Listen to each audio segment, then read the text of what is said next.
So हजुरहरूलाई फेरि पनि स्वागत छ मेरो च्यानलमा। धेरै समय बादमा यो भ्लग लिएर आएको छु। अनि यो चाहिँ मेरो रुम हो, म अनि मेरो श्रीमतीको। अनि आज चाहिँ के छ भने नि मेरो घरमा क्यारल प्लस यहाँ माथि एउटा सानो गोस्टफोल पनि छ। अनि त्यसको लागि प्रिपरेसन गर्नुपर्ने छ। हुन त हिजो रातिदेखि नै कतिवटा कुराहरू गरिसकेको छौँ।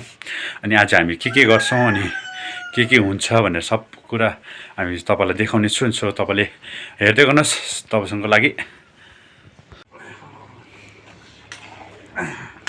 ल गाइस, यस्तो छ है पकाइदिए आज गोसोलमा यस्तो रेडी हुँदैछ।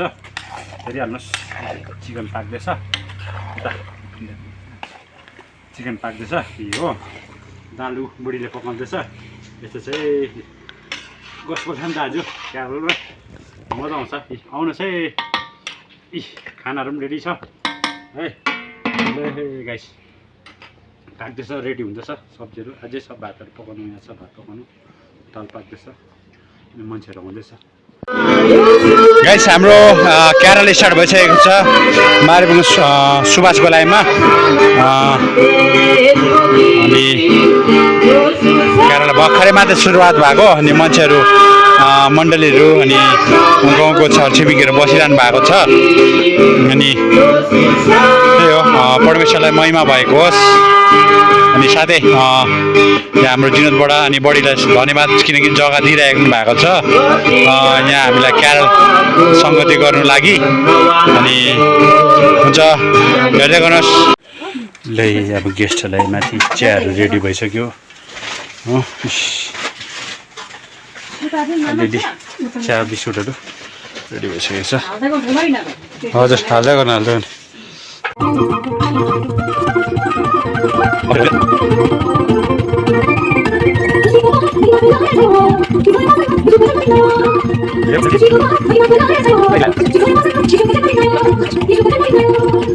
सबैलाई नमस्कार, फ्यापुलो जय मसी।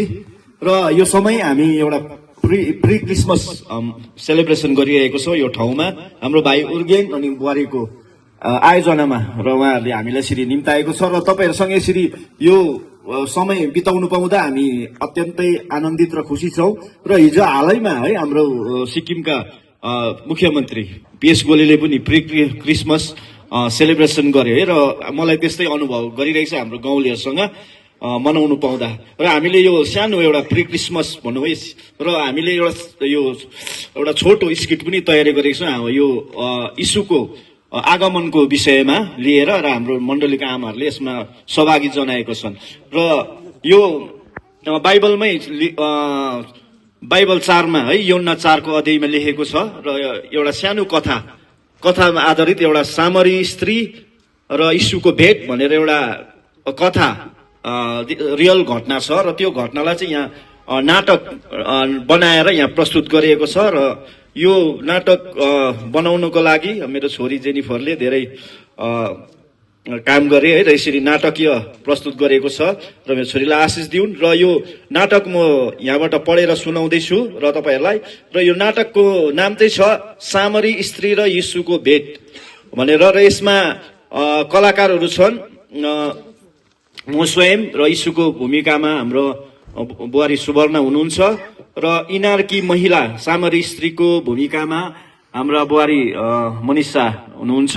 र 3 जना गाउँलेको मानिसकोमा हुनुहुन्छ हाम्रो बहिनी पूर्णिमा, मेरो श्रीमती सुषमा र हाम्रो बुहारी पूर्णिमा तामाङ। र चेलाहरूमा हुनुहुन्छ हाम्रो तल हाम्रो बुहारी यसुदा बुहारी हुनुहुन्छ। र म यसलाई स्टार्टिङ गर्दैछु, सुनाउँदैछु। एउटा सुन्नुहोस् है, एउटा सानो घटना। यो सामरीको एउटा सानो गाउँमा एक स्त्री बस्थिन्। यो स्त्रीको बारेमा। र उनी मनदेखि नै धेरै थाकेको थिइन् र अस्वीकार र एक्लोपनले उनको जीवन भरिएको थियो। अस्वीकार र एक्लोपनले उनको जीवन भरिएको थियो। हरेक दिन उनी इनार भनेको पानी भर्नु ठाउँमा एक्लै आउँथिन्, किनकि उनलाई लाग्थ्यो म अरूसँग हिँड्न योग्य छैन। उनलाई लाग्थ्यो म अरूसँग हिँड्ने योग्य छैन। र प्रथम दृश्य सुरु हुन्छ। र गाउँका मानिसहरू त्यहाँ प्रवेश हुन्छन्।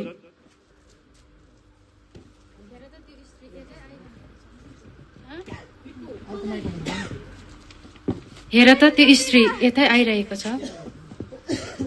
त्यो स्त्रीले त सम्मान र इज्जत पाउने हक पनि छैन नि त। हो पक्कै हो, त्यो त्यस्तै छ, त्यसलाई इज्जत नगरे पनि हुन्छ।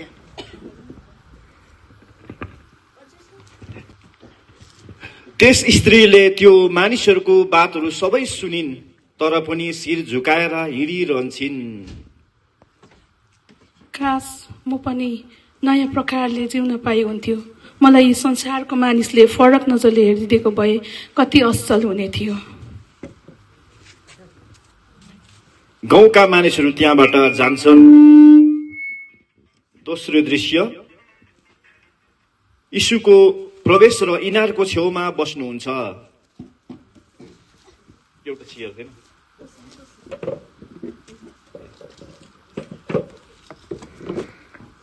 तर आज उहाँले यीशुले पर्खिरहेको थियो।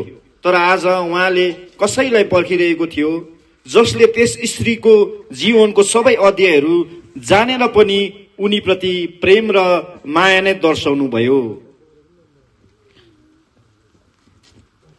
मलाई अलिकति पानी पिउन दिनुहोस् न।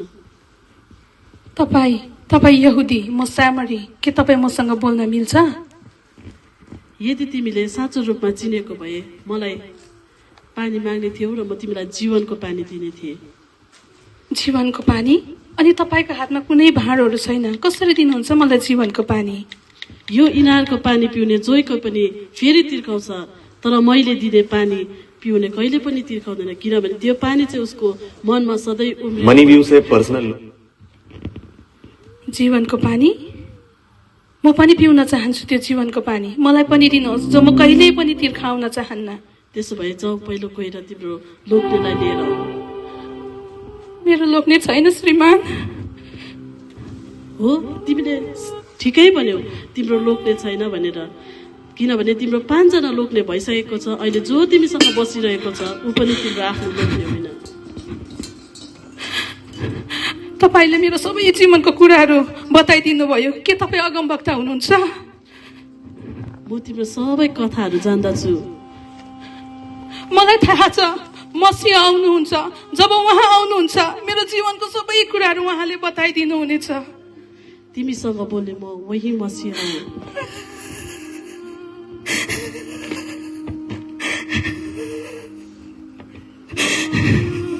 यस समय 3 जना चेलाहरू प्रवेश गर्छन् र राम्ररी निहाल्छन्। जसले जीवनभरि अरूहरूद्वारा हेपिएको धकेलिएको महसुस गर्थिन्, उसले आज पहिलो पटक कोही भेटिन् जसले उसको जीवनलाई सधैँ माया गर्ने। महिला आफ्नो भाँडो छोडेर त्यहाँबाट दगुरेर निस्किन्छन्। गुरुज्यू, तपाईँ किन यस स्त्रीसँग बात गर्दै गर्नुहुन्थ्यो? तपाईँको निम्ति अहिले भोजन लिएर आएको छु त। मेरो लागि भोजन भनेको नै मलाई पठाउनु हुनेको इच्छा पूरा गर्नु हो, किनभने जसले आत्मा र सत्यतामा परमेश्वरलाई खोजी गर्छ।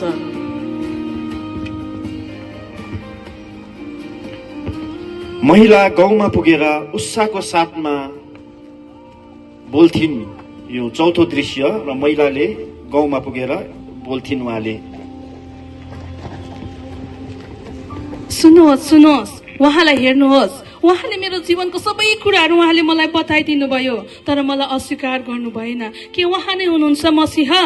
म यो सबै कुराहरू अरू मानिसहरूलाई बताएर आउनेछु। हेर त, उनी त त्यही सामरी महिला होइन र? हेर त, उनमा त पहिलेको भन्दा त परिवर्तन आएको जस्तो छ त। हो पक्कै हो, त्यस व्यक्तिलाई हामी पनि हेर्न जाउँ। जाउँ।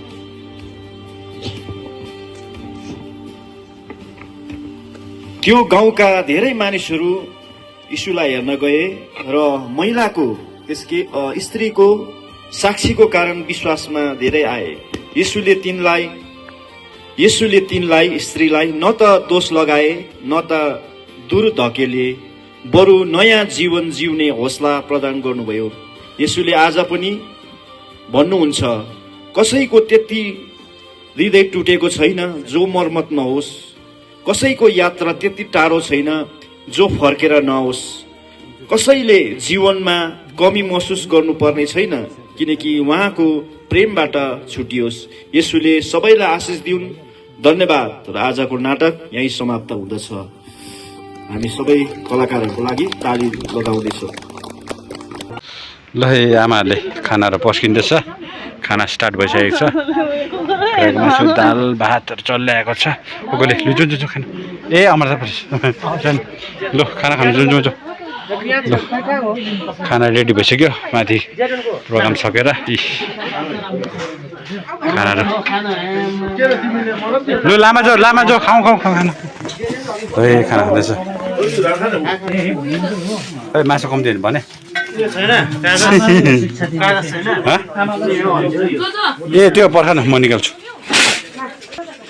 यहाँ हाम्रो मामाहरूले खाना खानुहुँदैछ। ल आजको डिनर स्टार्ट भइसक्यो। ल है